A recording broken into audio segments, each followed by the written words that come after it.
Assalamualaikum teman-teman, selamat berjumpa lagi dengan saya Abdurrahman dan masih tetap di channel Abdurrahman ya. Dan masih tetap juga mengupas tentang seputaran asam lambung dan artritis psikosomatis.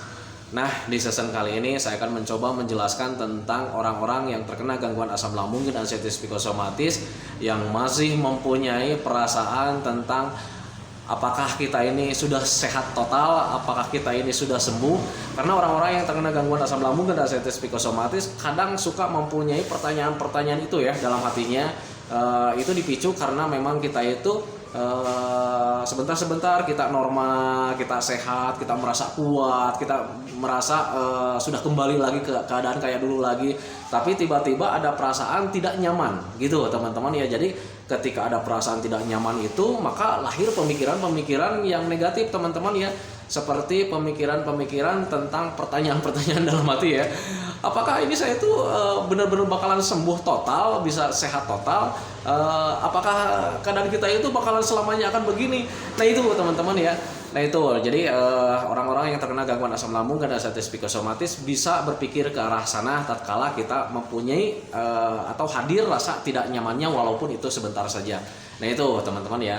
Nah bagi teman-teman yang masih mengalami hal-hal seperti itu, tolong tonton videonya sampai habis, jangan di skip biar kalian itu mudah mengerti, mudah paham, biar kalian itu tidak bingung lagi ketika ada perasaan tidak nyaman seperti itu gitu teman-teman ya, biar kalian itu pemikirannya itu tidak kemana-mana gitu teman-teman ya. Nah bagi teman-teman yang baru bergabung juga dimohon ya videonya itu di subscribe dulu, karena untuk subscribe itu tidak memerlukan biaya, tidak memerlukan pendaftaran. Jadi subscribe itu adalah hal yang sangat mudah sekali bagi teman-teman lakukan ya. Jadi teman-teman itu cukup memijit saja tulisan yang warna merah, tulisan subscribe. Biar kenapa? Jujur ya, biar videonya itu cepat berkembang dengan baik.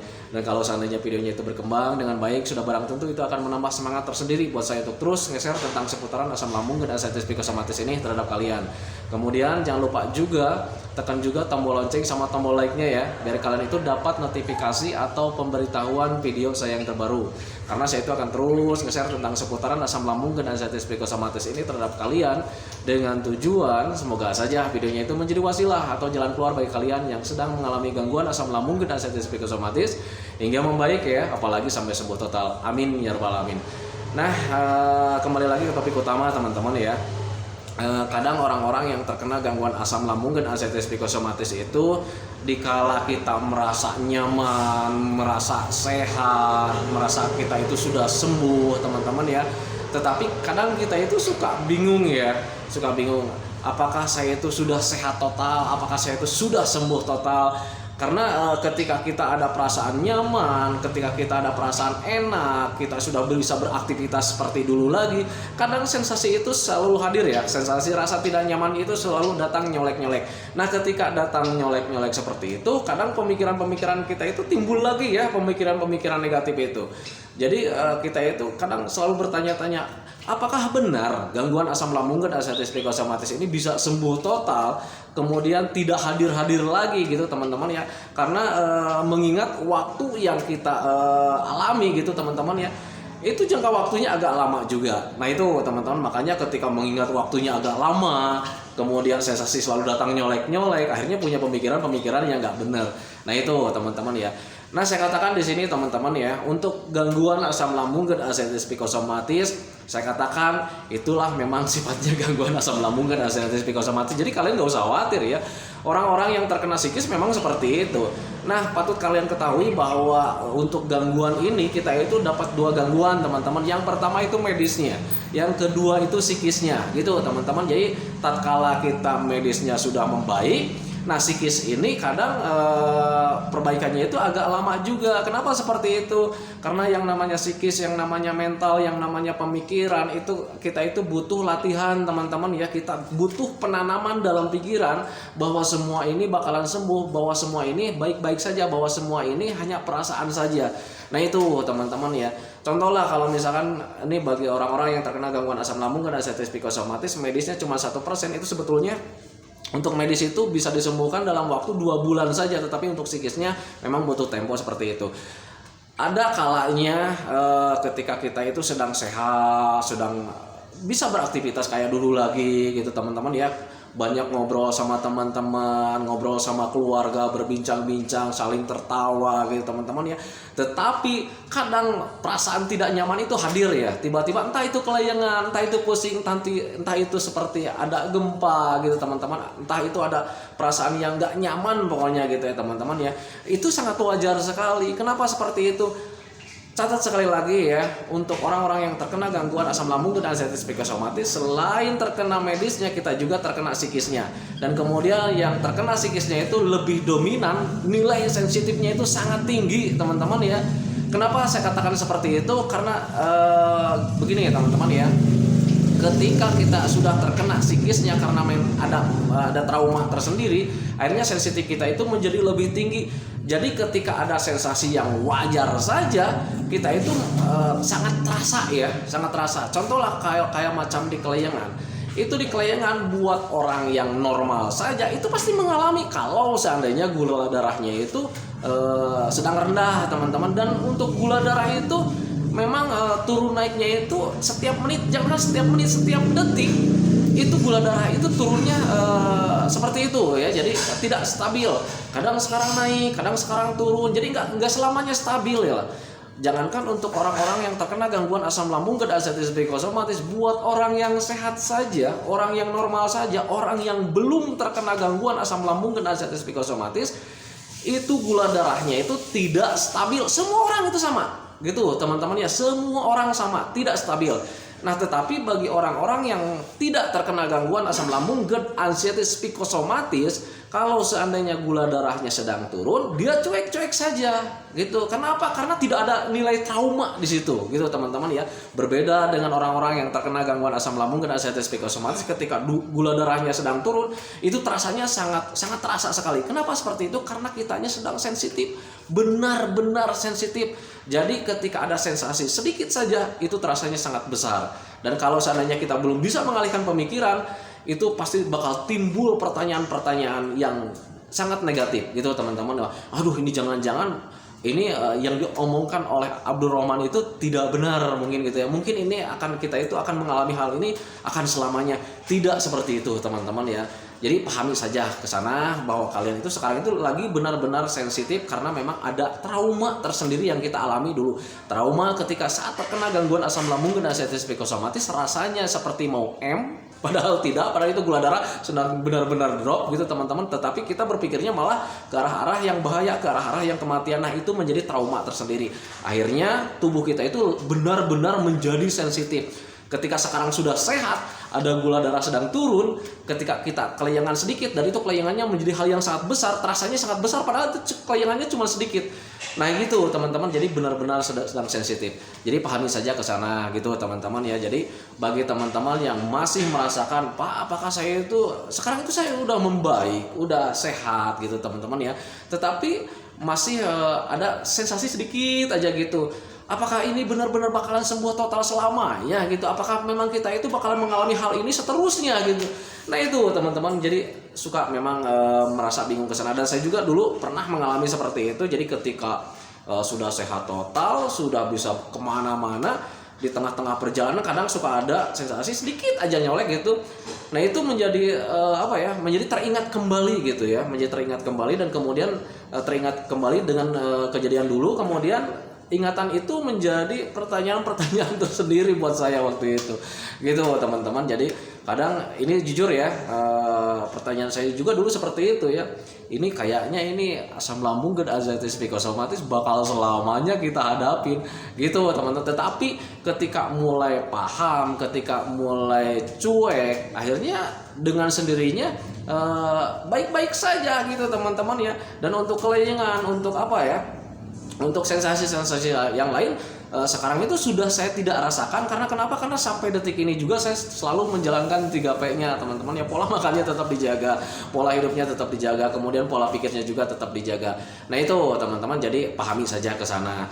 Nah bagaimana sekarang itu supaya kita itu merasa cuek dengan sensasi-sensasi seperti itu ketika kita bergerak, ketika kita bekerja, ketika kita bahagia-bahagianya. Gimana caranya supaya ketika sensasi datang nyolek kita cuek-cuek saja? gampang sebetulnya, cuma dipahami saja. Pahami saja bahwa gula darah kalian itu sekarang itu memang tidak stabil, karena untuk semua orang itu tidak stabil. Setiap menitnya, jangankan untuk setiap menit, setiap detiknya kita itu turun naik. Untuk gula darah memang seperti itu. Untuk keterangan seperti itu biar biar lebih afdol, silakan kalian tanyakan ke dokter masing-masing teman-teman ya. Tetapi karena waktu itu saya juga mendapatkan keterangan seperti itu, akhirnya ada ketenangan tersendiri. Dulu juga sama saya lah, ketika ada sensasi yang tidak nyaman, ketika ngobrol-ngobrol ada sensasi yang tidak nyaman, itu pemikiran tentang hal-hal yang lain itu sering datang ya, dan itu justru menambah menambah ketidaknyamanan lagi gitu teman-teman. Jadi kadang ketika bahagia ada sensasi yang datang, akhirnya kita itu melamun lagi, ini bener nggak ya, ini asam lambung dan azantesis psikosomatis ini bakalan sembuh total. Sering seperti itu teman-teman ya. Tetapi ketika saya bertanya akhirnya mulai memahami, ketika ada sensasi kayak macam kelayangan atau oleng, walaupun itu sebentar gitu teman-teman ya, itu saya tidak cemas lagi, tidak bingung lagi gitu teman-teman. Jadi merasa cuek, paling juga menyadari, oh ini gula darah sedang turun, ya udah nggak apa-apa gitu teman-teman. Itu paling kalau paling sebentarnya itu paling cuma setengah menit juga enggak lah, setengah menit enggak. Tetapi kalau masih yang benar-benar sensitifnya benar-benar tinggi, perasaan kayak macam kelayangan, sensasi datang yang tidak nyaman itu paling setengah jam gitu teman-teman ya. Tetapi kalau kesininya karena pemikiran kita sudah mulai bisa dikendalikan, kemudian rasa cemasnya sudah bisa dikendalikan, itu gak lama ya, paling juga setengah menit gitu teman-teman. Dan kalau seandainya kalian sudah sembuh total, sudah sehat total, itu kelayangan-kelayangan gak ada teman-teman. Kenapa seperti itu? Karena kita mulai terlupakan, kita udah mulai cuek gitu teman-teman ya. Dan kalau misalkan kalian bertanya sama saya, Pak, apakah Bapak sekarang itu masih mengalami kelayangan? Kalau ditanya seperti itu, kayaknya saya juga masih gitu teman-teman. Karena tetapi sekarang itu saya sudah tidak merasakan itu, karena saya sekarang sudah mulai bahagia, sudah mulai terfokus dengan pekerjaan yang menyenangkan, terfokus dengan hobi-hobi yang menyenangkan. Jadi untuk setiap harinya itu mungkin kayaknya ada, cuma tidak terasa gitu teman-teman ya. Nah itu karena nilai sensitifnya itu sekarang udah stabil teman-teman ya. Nah itu teman-teman ya. Tetapi kalau dulu sebelum membaik itu samalah dengan kalian gitu ya.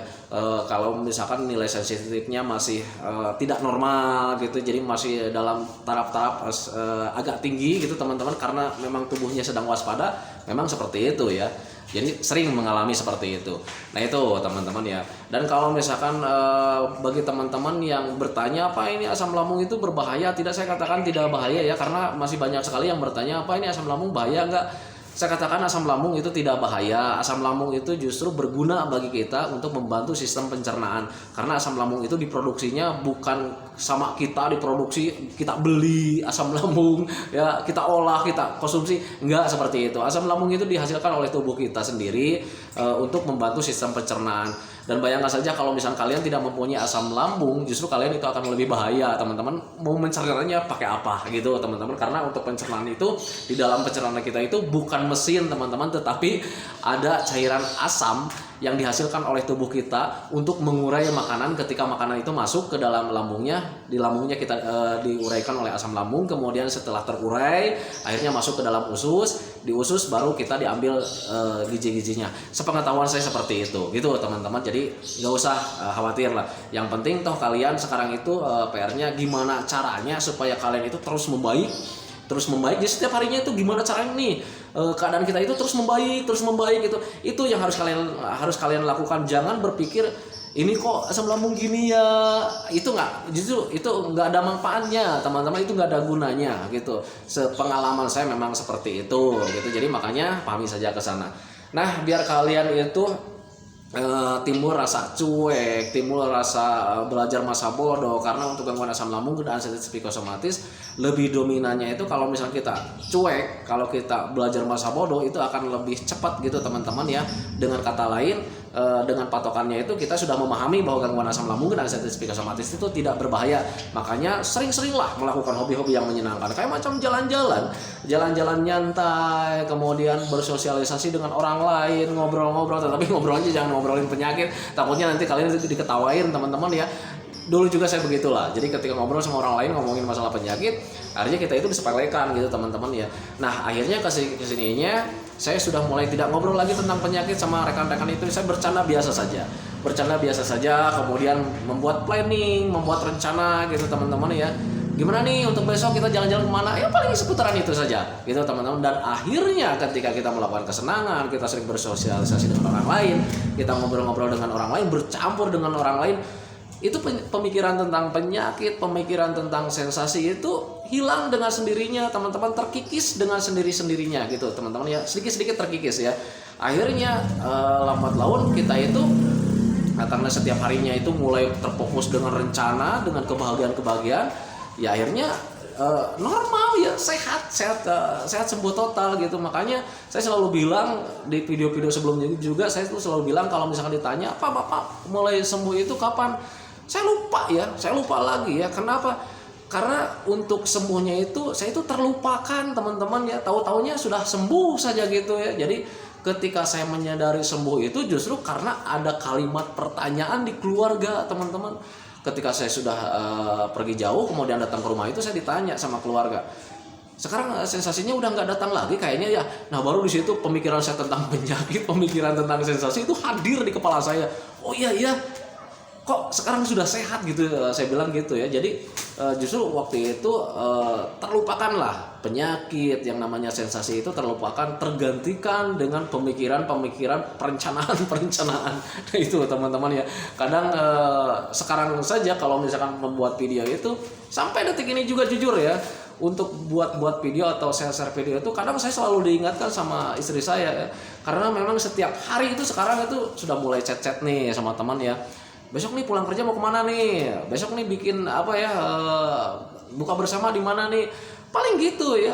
Makanya kemarin itu ditambah lagi musim hujan, ditambah lagi saya itu banyak rencana sama teman-teman. Akhirnya untuk membuat share video juga itu kadang sering diingatkan sama istri. Nah itu teman-teman ya. Nah itu sebagai patokan buat kalian lah gitu teman-teman. Jadi ketika kalian setiap harinya seneng, setiap harinya bahagia, setiap harinya itu membuat perencanaan yang baik gitu, akhirnya tentang penyakit, tentang sensasi itu hilang dengan sendirinya. Itu sepengalaman saya teman-teman ya. Nah itu teman-teman ya, bagi teman-teman yang masih merasa bingung ketika sekarang itu sudah merasa baik-baik saja, tetapi masih bingung apakah saya itu sudah sembuh total apa belum gitu teman-teman. Tetapi karena memang setiap harinya itu ketika ada perasaan nyaman, atau mungkin sudah seminggu gitu kita nyaman, ada aja sensasi nyolek sedikit-sedikit gitu teman-teman. Dan ketika nyolek-nyolek itu nih, pikirannya selalu kemana-mana, selalu hadir pertanyaan-pertanyaan dalam hati itu, apakah ini asam lambung itu akan selamanya kita hadapin seperti ini gitu.